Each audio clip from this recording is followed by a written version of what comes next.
আসসালামু আলাইকুম। এটা একটি রিয়েলমি C85 মোবাইল। এটা ওয়াটারপ্রুফ ফোন বিদা অনেকের কাছে পছন্দ। তো খুলে দেখা যাক ভিতরে কি আছে। প্রথমে কাঙ্ক্ষিত ফোন,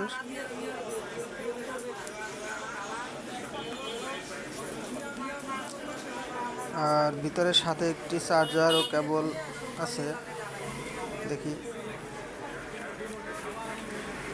হ্যাঁ, একটি চার্জার ও কেবল আছে।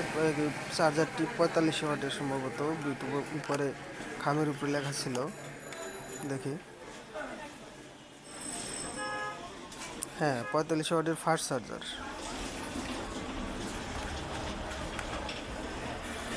ফোনটার লুকটা অনেক সুন্দর। ওয়াও, এটা ব্ল্যাক কালারের ছিল। ব্ল্যাক কালারের ভিতরে পাতার মতো একটা ফুলের মতো সাপ সাপ ছিল, যেটা অনেক সুন্দর লাগে। আর পিছনে USB Type-C এবং সাথে সিম স্লটটাও নিচে দেওয়া আছে, অনেক সুন্দর। সাথে একটি সিলিকন ব্যাক কভারও রয়েছে।